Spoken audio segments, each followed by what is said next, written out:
আসসালামু আলাইকুম viewers, welcome back to my channel শখের রান্নাঘর। আজকে আমি পাট শাকের রেসিপি তৈরি করে দেখাবো আপনাদের খুবই সিম্পলভাবে। তাহলে আমার সাথে থাকুন আর দেখতে থাকুন পাট শাকের সহজ রেসিপি। আমি এখানে কিছু পাট শাক নিয়ে নিয়েছি। এগুলো একটু বড় বড় সাইজের পাতা পাট শাকের, এগুলো আমি তুলে নিয়েছি। ফ্রেশ পাতাগুলো দেখতে পাচ্ছেন। আমি পাট শাক আর কাঁঠাল বীজ দিয়ে পাট শাকের গাঁটটি তৈরি করব। এটা কিন্তু খেতে দারুণ লাগে। পাট শাকের গাঁটটি অসাধারণ লাগে খেতে, আমার কাছে খুবই ভালো লাগে। এইভাবে পাতাগুলো আলাদা করে নিয়ে নেব। আর দেখুন, ফলো করুন, দেখুন আমি কিভাবে পাতাগুলো একটা বাউলে কিছু জল নিয়ে নিয়েছি। পাতাগুলো ধুয়ে তারপর গাঁটটি দেব, তাহলে আর ধুতে হবে না। কারণ যখন আমি গাঁটটা দিব, গাঁটগুলো দেব, তখন আর ভেতরে জল ঢুকবে না। ময়লা থাকলে ওগুলো পরিষ্কার হবে না, এজন্য আগে থেকে ধুয়ে নিলেই ভালো হয়। দেখুন আমি কিভাবে গাঁটটা দিচ্ছি পাট শাকে।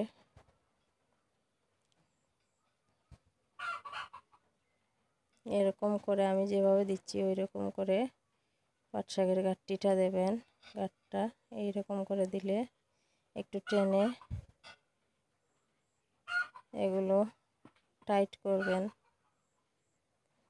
এইভাবে এই প্রসেসে বাকিগুলো এরকম করে দিয়ে দেব। একটু ফলো করুন। আমি আরেকটা আপনাদের বোঝার সুবিধার্থে আরেকটা দেখাচ্ছি।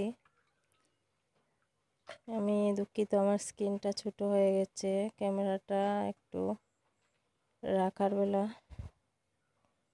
কম বেশ হয়ে গেছে, তাই। এই দেখুন, সামনাটা একটু ভাঁজ করে তারপর মুড়িয়ে ঘুরিয়ে ঘুরিয়ে এরপরে গাঁটটা দেব।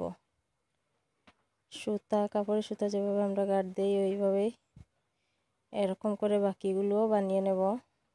এটা কিন্তু অসাধারণ লাগে খেতে।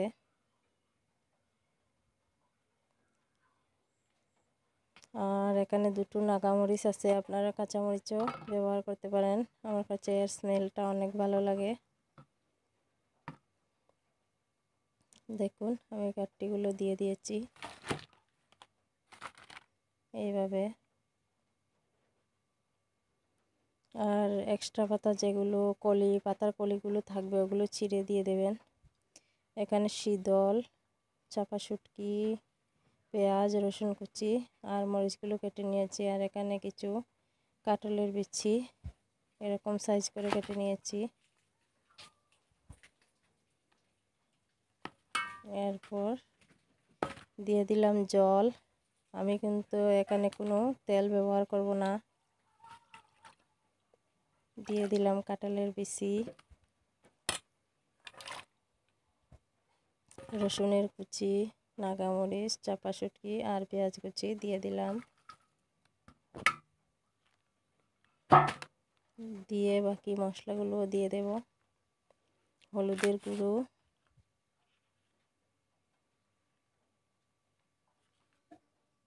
এরপর লঙ্কা গুঁড়ো, লবণ পরিমাণ মতো দিয়ে চুলায় বসিয়ে ঢাকনা দিয়ে ঢেকে দেব। এগুলো যখন বলক আসবে তখন আমি পাট শাকের গাঁটটিগুলো দেব, এর আগে দেব না। দেখুন 5 মিনিট পর ফিরে আসলাম, গাঁটটি বলকটা এসে গেছে। এই পর্যায়ে আমি গাঁটটিগুলো দিয়ে দিচ্ছি। গাঁটটিগুলো কিন্তু আমি গাঁটটা দেওয়ার পরও আবার একবার ধুয়ে নিয়েছি। এ কথা আমার খেয়াল নেই আপনাদের বলতে, আমি আরেকবার কিন্তু ধুয়ে নিয়েছি। এরপর একদম লো আছে এটা হতে দেব, আঁচটা কমিয়ে দেব, তাহলে ধীরে ধীরে সেদ্ধ হবে। খুবই ভালো লাগে খেতে। আপনারা বাসায় অবশ্যই ট্রাই করবেন আর কমেন্টে জানাবেন কেমন হলো।